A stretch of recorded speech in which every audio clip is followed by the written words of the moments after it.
In the heart of the Egyptian empire, a baby in a basket floating down the river became the last hope of an enslaved people. This is the beginning of the story of Moses, one of the most iconic figures in the Bible. Born into a time of oppression and suffering, Moses, just an infant, had no idea he was destined to be the man chosen by God to deliver the Israelites from slavery. Raised in Pharaoh's palace with the luxury of an Egyptian prince, Moses lived a comfortable life. Yet, something deep within him would not let him rest. The oppression of his people, the Hebrews, weighed heavily on him, and he could not ignore the destiny that was unfolding before him. But when all seemed lost, a divine encounter would change the course of his life and the history of an entire nation. Through miracles, courage, and an undeniable calling, Moses would face unimaginable challenges. Pharaoh's wrath, the crossing of the Red Sea, and the leadership of a rebellious people in the wilderness. A journey that would not only transform his life, but also shape the future of all the Israelites. Moses' story starts in a pretty dramatic way. Picture this: a newborn baby at risk of death, placed inside a basket and set afloat on the Nile River by his mother, desperately trying to save her child. The Pharaoh had decreed the death of all Hebrew babies, and Moses' mother, trying to protect her son, had no choice but to entrust his life to God in the river.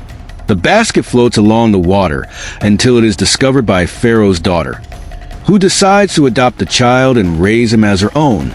And so, Moses grows up in the palace of Egypt, surrounded by riches and comfort, but always with a sense that something wasn't right. He knew he was an Egyptian, knew his people were enslaved, and over time, Moses starts to question his identity and the system that surrounded him. And it's in this inner struggle, in his search for justice, that his life really began to take a surprising turn. One day, as he saw an Egyptian mistreating a Hebrew, Moses, overcome with indignation and the desire to protect his people, killed the Egyptian. When Pharaoh found out, he ordered that Moses should be killed, and the young prince fled to the desert. And here's where Moses' destiny truly begins to change. He heads to the land of Midian, where he finds a new life, a new purpose, and of course, a new encounter with God that would change the course of history. In the desert, Moses becomes a simple shepherd. He marries Zipporah, the daughter of a priest, and it seems like he's going to live a peaceful life, far from Egypt's luxuries. But guess what? God had other plans for him. One day, while tending the flock, Moses spots a burning bush. It wasn't just any fire. The bush burned but didn't burn up. It was a mysterious, divine phenomenon. Moses approached it, and at that moment, a voice came from within the bush calling, "Moses, Moses." He approached, and God spoke to him clearly. "I have seen the affliction of my people in Egypt, and now I have chosen you to set them free."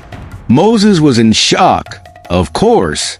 He, a fugitive, a simple man, being called to free an entire nation from slavery? Moses, full of doubts and insecurities, tried to back out, feeling incapable. But God wouldn't let him escape this mission. He gave Moses signs and promises, assuring him that he would be with him every step of the way. Now, Moses had an impossible task ahead: to return to Egypt, where he was a wanted man, and convince Pharaoh to release the Hebrews. Moses wasn't convinced he could do it. He questioned his own abilities, wondered what to say to the people, and even feared that no one would believe him. But God, patient and firm, gave him the strength to move forward. Moses went to Pharaoh with one goal in mind: to ask for the freedom of the people of Israel. But Pharaoh, arrogant and stubborn, refused. And this is where things really started to get intense. God, through Moses, sent 10 devastating plagues upon Egypt. Each plague was worse than the last. Rivers turned to blood. Frogs flooded the land, lice, flies, plagues on the animals, and finally, the death of the firstborn Egyptian sons. And when Pharaoh finally gave in, Moses led the people of Israel in their escape. But Pharaoh, regretting his decision, sent his army after them. That's when one of the greatest miracles in the Bible took place. Moses stretched out his staff, and the Red Sea parted, allowing the Israelites to cross on dry ground. When the Egyptians tried to follow, the waters closed, swallowing Pharaoh's entire army. Moses didn't have time to rest. Now, he had a monumental task ahead of him, leading a people who had been enslaved for hundreds of years. The people of Israel, despite the miraculous liberation, soon started rebelling and complaining against Moses. They questioned his leadership, the food, the water, and even the fact that they were wandering in the desert. But Moses, with unwavering faith, followed God's instructions and trusted that he would guide them. Throughout this journey, Moses faced many difficulties, including a faith crisis among the people, who turned to idolatry and made a golden calf to worship. When Moses descended from Mount Sinai and saw the idol worship, he was enraged, broke the tablets containing the 10 Commandments, and later interceded for the people, asking God for mercy. It was on Mount Sinai, in the middle of the desert, that Moses received the tablets of the law, the 10 Commandments, directly from God. Imagine this scene. Moses climbing the mountain alone, stepping away from the people, and staying in God's presence for 40 days and 40 nights. During this time, he received divine instructions on how the people of Israel should live, worship, and relate to God. The 10 Commandments weren't just rules. They were a covenant, an agreement between God and the people of Israel. But Moses didn't descend immediately. The people, impatient, made a golden calf to worship, which angered God. Moses, upon descending, was filled with rage and broke the tablets. But once again, he interceded for the people, asking God to forgive them. He climbed the mountain again, and this time, God renewed the covenant with the people and gave Moses new tablets. Moses' life wasn't easy. He faced constant challenges, both external and internal. The people were always complaining, doubting, and even disobeying. But Moses never gave up on his mission. He continued to be the mediator between the people and God, interceding for them, seeking divine guidance, and leading them with wisdom.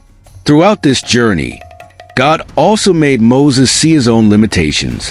When the people rebelled and refused to obey God, Moses, exhausted and worn out, reached a point where he asked God not to continue with this mission. He knew the weight was too much for him, but God, in his wisdom, continued to give Moses strength and even used his weakness to show his glory. After 40 years in the desert, Moses finally reached the promised land. But God, in his sovereignty, told him that he would not enter the land.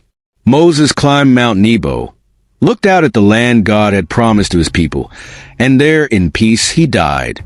His mission was complete. He was buried by God in a secret place, and no one ever knew where. Moses didn't just lead a people out of slavery. He led them through a profound spiritual journey, with highs and lows, trials and miracles. His legacy remains to this day. Moses was more than a leader.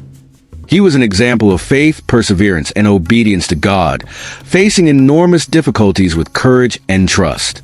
Moses left the people of Israel a spiritual inheritance that still shapes them today. He didn't just free them from slavery, but he helped them understand that their relationship with God was the foundation of everything. The Old Testament and Judaism are deeply shaped by his life and leadership. So, what do you think of this epic story? Moses' life isn't just about miracles. It's about unshakable faith and leadership that changed the destiny of an entire people. If you enjoyed this deep dive into Moses' life, don't forget to like, comment, and subscribe for more inspiring stories. Until next time, guys,